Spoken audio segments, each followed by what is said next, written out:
Welcome to Therapy, Coaching, and Dreams. My name is D. Kelly. This is Jim Shalley. Hello, D. Nice to be with you. And nice to be with you too. This is season 2. So excited about bringing together a number of things regarding season 1, but taking a deep dive into dreams and seeing how they connect to the theory that we've been working with. Before we get to some of that connection, I'd love to start with a question that comes from one of our listeners. Great. And the question was related to dreams.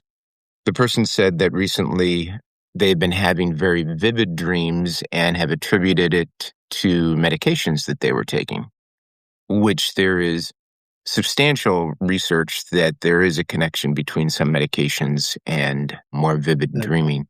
Yeah, that's And true. so the question was, with those vivid dreams and the medication, do some of the theories that we're talking about still hold true? Mm-hmm. Great question. I think you could look up and see that things like antidepressants affect memory and vividness of dreams. Beta blockers do. Nicotine patches do. And then there are many reports of withdrawal from certain types of drugs. Absolutely true. Yep. Yeah. I mean, the one thing that I'll add in conjunction with this is that there's the theory behind adaptive mental health really is to expand the way in which the brain can take in stimulus and process it and come up with new ways of doing it. So I'm wondering if the medications like the psilocybins, ketamine, all those things have that design to it. And I'm wondering, I don't have any proof of this, if indeed some of the antidepressants do the same thing with the brain. So there's an expansive dreaming that takes place, more vivid dreaming because the brain is in a different function because of the medication. Yeah.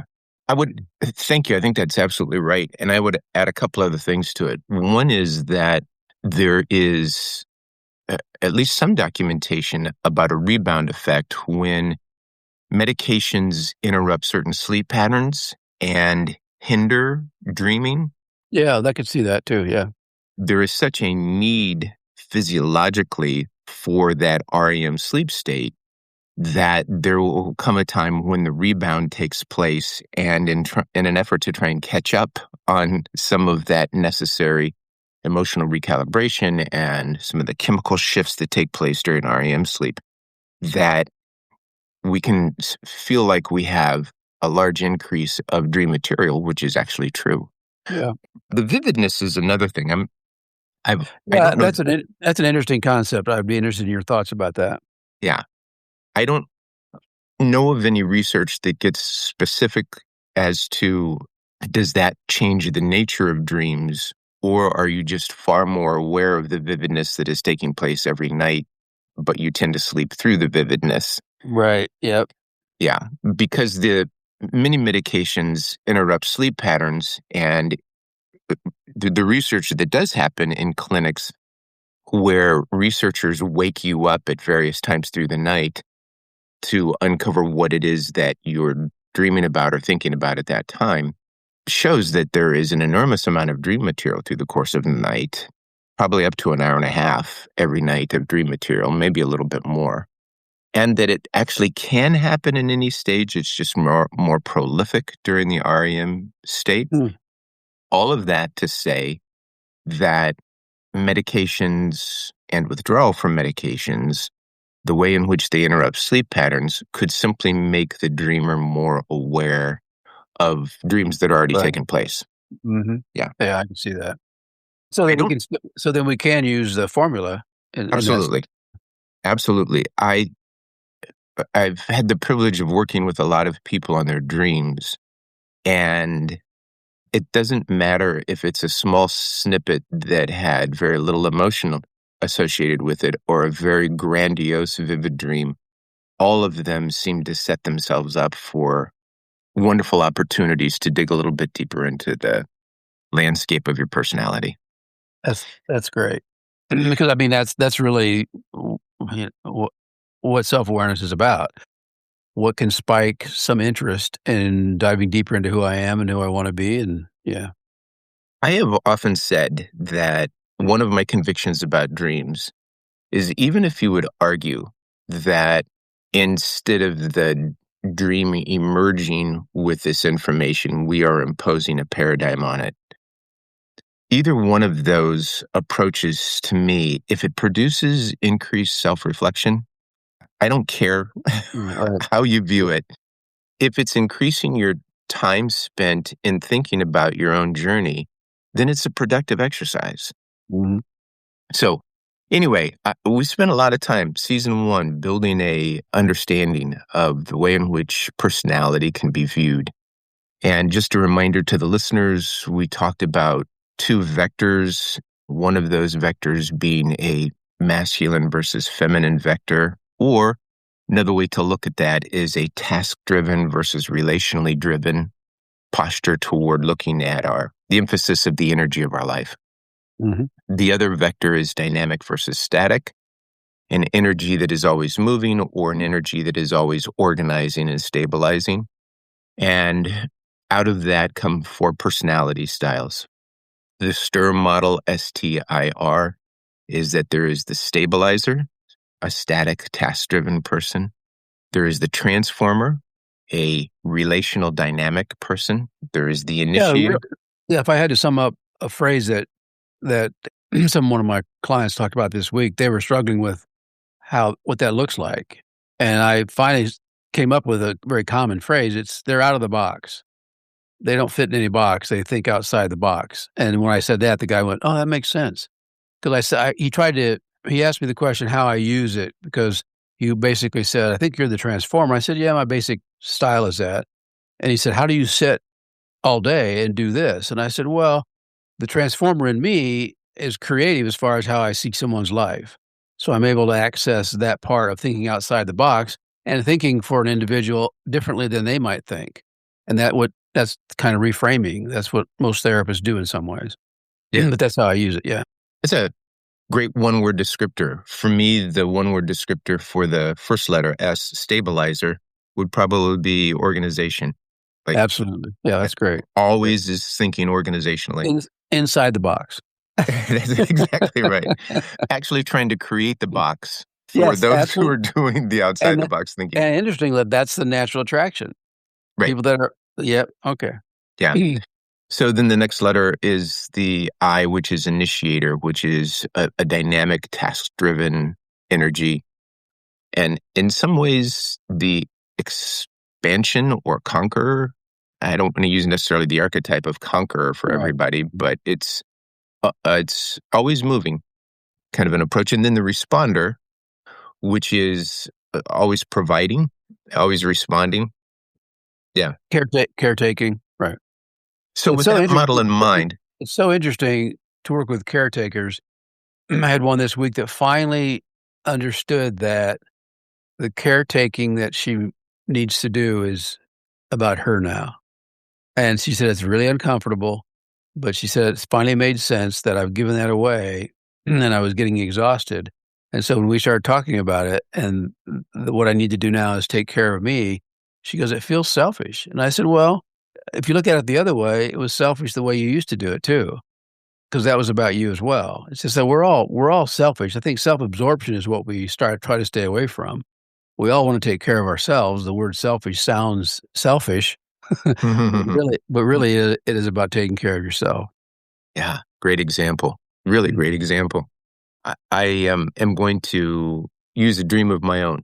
Feel like I'm stepping onto dangerous ground because you know me too well, and you know, prod and dig into places I don't want you to go. But nevertheless, this is a dream from this week, and one of the reasons I wanted to use this one was I thought it might be good to use it as a way by which to see how the model of personality can get applied and how it helps me to grow, reflect, and Okay. improve my journey.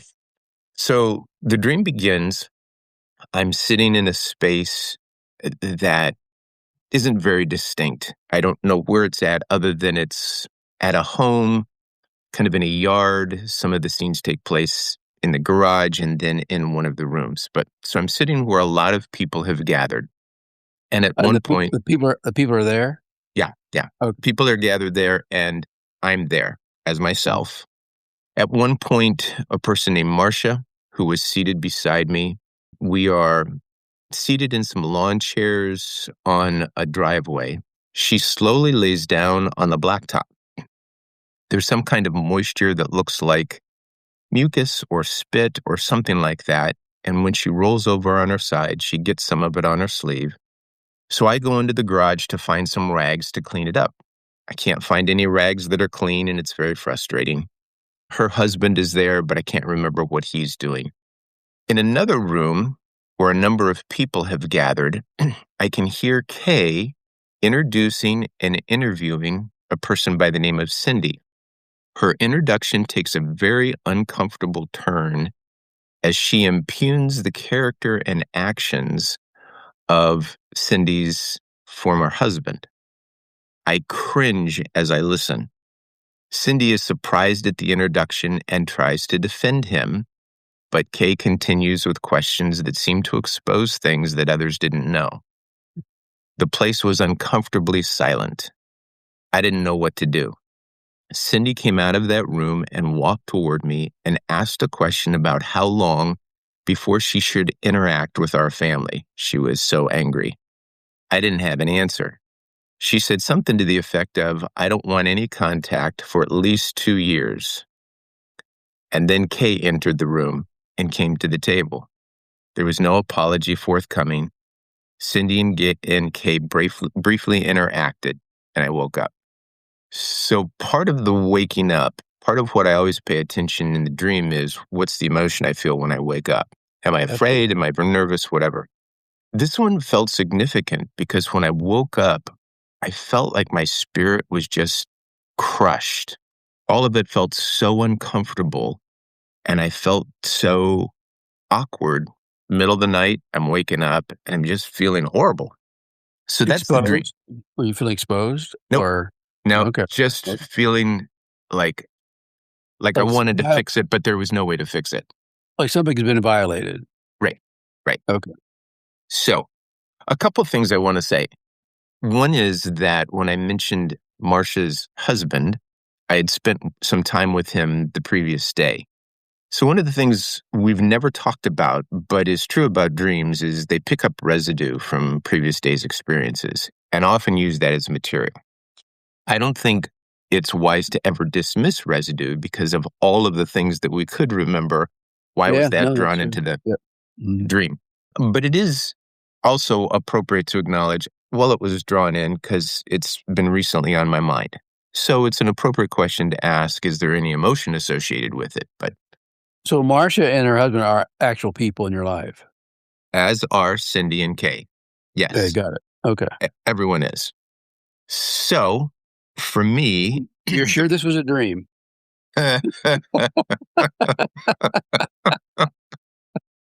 That's the problem. You know me too well. So my presupposition is all of the characters, plot line, even geographic locations and props, all can be viewed from the perspective of parts of me, parts of who I am. The tendency is always to externalize this. I need to call Cindy and apologize to her on behalf of our family.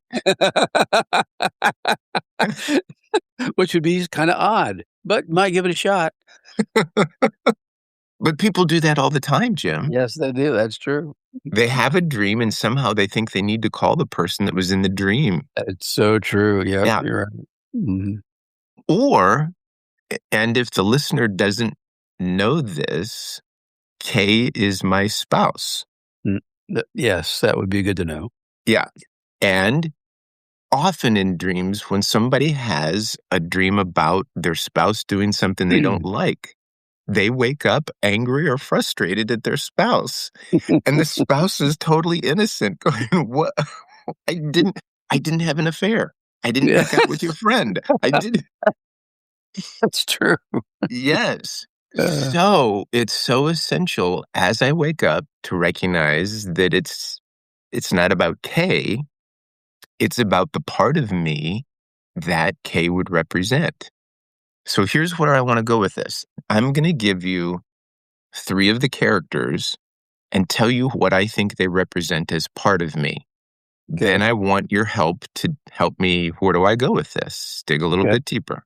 Okay. So let's start with K. K would represent for me the transformer side of myself, an Okay. attraction to it because early on it was so mystical to me. I didn't see the world that way, and it was so fascinating. It's also just like it's the attraction, it can also be the source of frustration. Mhm. And so it's that part of me that I have worked at to develop. In a previous episode, I talked about going to art museums to try and develop that Mhm. side, that part of me. So that's the transformer voice. And that voice in the dream spoke out, spoke the truth, probably said what everybody was thinking, Mhm. but nobody ever thought to say it. So that's the transformer part of me. So Marcia, a part of you would like to do that. I think that that's accurate, and I find it so stressful to do it. Absolutely. Yeah. Well, it's kinda like last week when we talked about or was it one of the episodes where we talked about my incident at the car wash, where I reacted like, "The car is in neutral," whereas you would have gone, "I'm so sorry, sir. I'm so sorry I didn't have it neutral." You go the other way. Yep. So okay. Yeah. So it's a great recognition of an area that I work on. Mhm. Marcia. Marcia, from my perspective, the way in which she has identified a part of who I am, Mhm. I would say that she is the stabilizer. She Okay. is an individual that is represents the organizational side, like patterns, like spreadsheets, like predictability.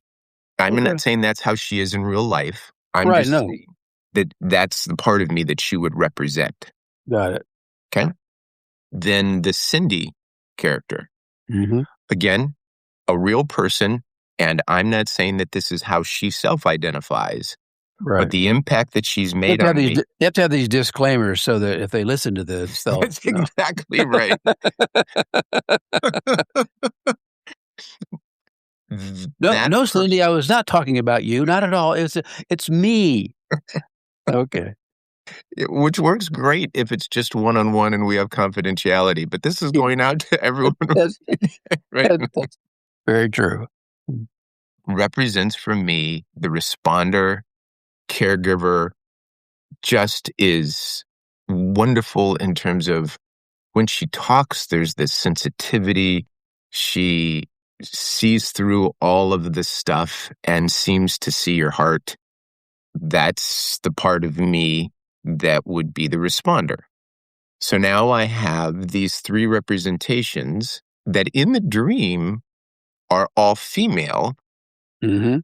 but they're not limited to that in terms of the expression for me, the Mhm. stabilizer being one of those. So I'm finding myself in internal tension as parts of me don't appear to be very integrated because they are at odds with one another. Mhm. So I'm going to add one more piece and then I'm going to ask you to help me. Okay. And that is what struck me was there is no initiating energy in my dream. No, that's exactly what I was thinking. Yeah. Other than the transformer by saying the truth, she initiated that. Yeah. But the common ground is the dynamic side of Right. things, not Right. necessarily the Initiated, task yeah. driven side of things. So So the initiator to integrate all those is missing. that's exactly it. Mhm. So using this matrix You know takes why the it's missing? dream to a new level. You know why it's missing? I've come to you for help. 'Cause you don't wanna do it. Yeah. Spot on. Yeah. Because it's It's too work. unco yeah, because look how you woke up. You woke up in turmoil.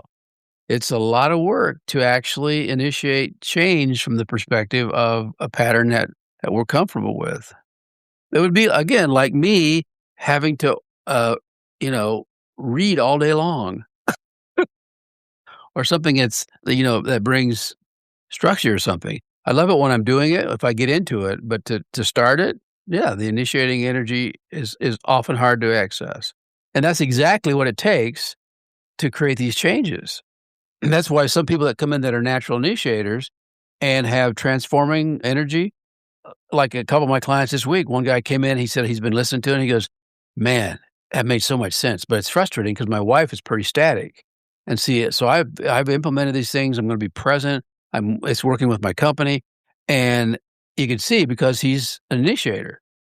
Now I have there's another side to that as far as he's moving too fast, and he can affect not pay attention to the emotional dynamic of it. But that's another point.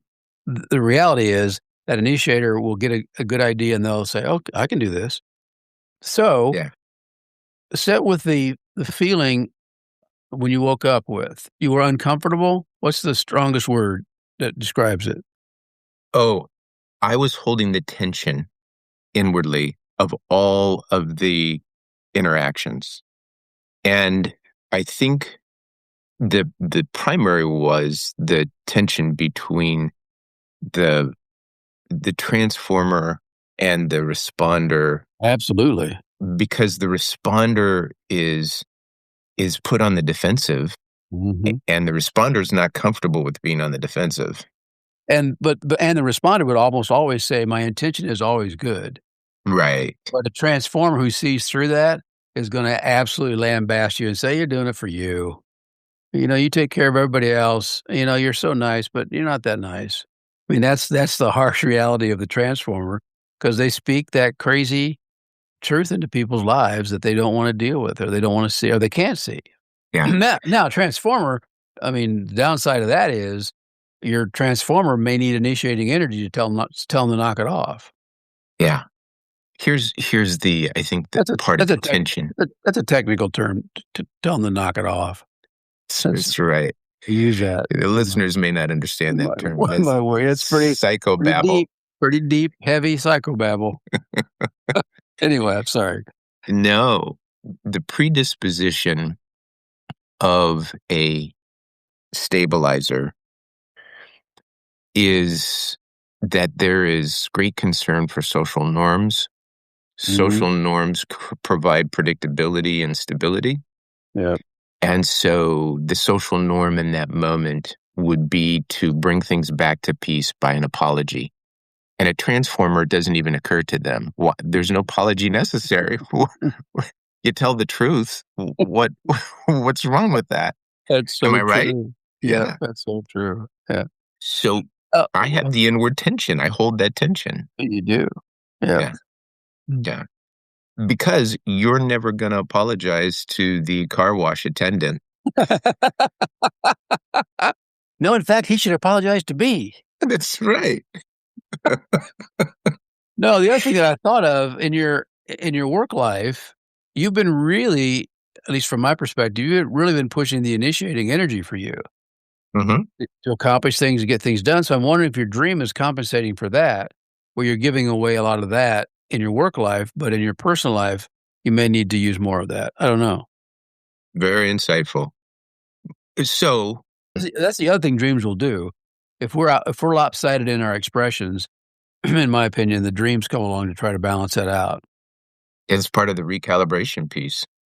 Yeah, without a Because doubt. because really, the transformer was speaking into your own stabilizer. So from what I'm hearing you say, I mean, your own and responder. Your own responder. yeah, what I'm hearing you say is, and I'm sure this comes a bit from you knowing more details in my life, but the steps that I've taken to expand, become healthier and balanced have been focused mostly on my personal vocational Mhm. aspects of my life. The relational side, to move from applying it just to tasks and shifting it over and moving it to relationships. A lot of discontrol in that sense. Absolutely. Like I Mhm. can't control how the other person's going to respond if I Which function in keeps that way.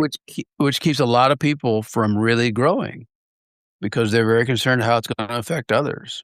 Okay. Back to my point earlier when I talked about the person that finally realized they were using their responding energy to take care of everybody else and they needed to take care of themselves, they felt really selfish and they felt like people were going to judge him because they were moving to an uncomfortable place. Yeah. So then my question for you is, knowing that that is a hard arena for me or for anybody, what are, borrowing from an old movie, what are baby steps? What are what are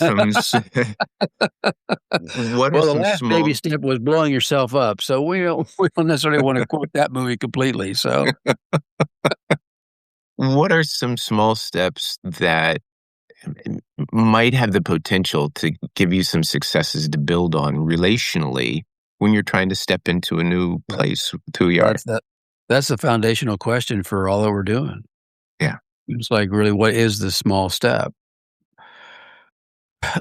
Again, the observation is most important. So as I find myself noticing when I should have spoken up or when I should have spoke the truth to someone, and I chose to please them instead. Just become again, that's why self-awareness in those moments are so crucial. And I still struggle. Even though I'm a pretty strong transformer, in therapy, you have to say things in a way that people can hear them. And once you earn the right to speak more directly, probably more authentic. But in the beginning, to say something that's pretty controversial as far as a person being able to hear it, I mean, there's a little bit of an art to that to be able to say it. And that's why it's so important to access, from my perspective, all the different aspects of the stir, because I need to figure out where I need to be. So this person needs to hear this, but they need me to nurture them more right now than they need to hear it. And if Mm. it's like validating first and then speaking the truth. The same way with my individual journey. Where do I need to be validated before I can move someplace? Okay, I really need to step up and speak the truth to a family member or whoever that is. Okay, how do I take care of myself so that I can be better at doing that? It's kind of an abstract concept, but it's basically grounding yourself and saying, okay, I need to have a conversation with my spouse about this. Well, I had a guy this week who he said, I'm afraid to tell my to talk to my wife. I'm afraid to ask her questions. And then she comes to me and says, I was afraid to call you on the way home from work to have you pick up some milk. What's that about? And I said, well, there's a fear of rejection. There's a fear they won't understand. There's a fear that they won't appreciate where you're coming from. All those are fears. So how do you take care of that? Well, I always frame it in the sense of how would you say it to your child? Well, I wouldn't have any trouble saying it to my child. Well, why is that? Well, because I'm wanting to help them grow and to teach them some things. Exactly. So Yeah. how do you say it to yourself? Because you're doing the same thing with yourself. Yeah. It's just We also incredible. have to, It's incredible self-awareness and the patience and the discipline. And I don't do it great most of the time myself. So it's a great yeah. concept and I really believe in it, but it's difficult to do. We also need to add to that mix what we've said many times, and that is the dysfunction that is known is always more comfortable than the unknown. That is so true. That's such a great phrase. Yeah. And we so desperately want the dysfunction to be functional. Yeah, and then we keep doing the same things and hoping it'll It's change, and it doesn't. it's so true. And then we project it, thinking if they Yeah, would just be different, I would be different. yeah. I I'm think not this sure. is I may not have been tangible enough as far as a small step, but it really does. I think that's why I like our model so much because if I can get that concept that I'm in the middle there on any given day, I'm in the middle. I have a bias, absolutely, but where do I need to be right now with this individual? And again, that makes you so much more present. I mean, when I have a couple coming in and I kind of know their story, okay, I know where I need to be. If they're an incredibly strong personality, I need to be in my responder mode.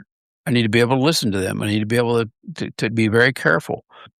this has been great, Jim. I hope it helps the listener see how dreams can be such an amazing tool to discover the parts of you because they appear as characters. You get a face, you get a context of those parts of who you are if you pay attention to your dreams. Hopefully And I this will and carry on. I love your vulnerability. to share your dreams with us. That's great. Thanks, Jim. And again, we need to restate, those were aspects of my friend D, had nothing to do with those people. It's exactly right. You say it humorously, but it's really important to not take the dream and impose that on, look at what my friend did to me in the dream. No, your friend didn't do that. That's your inner workings that are taking place. So thank you for that disclaimer. We'll dig in more and hopefully uncover more ways to learn about ourselves, grow in our self-awareness, and become healthier. Thanks, Jim. Good stuff. Thanks, Steve.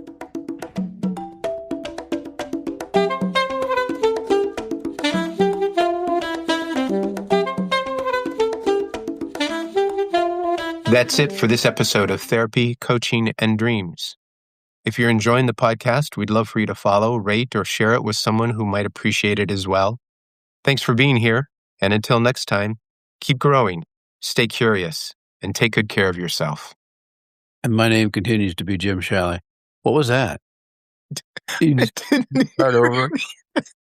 Did you fart?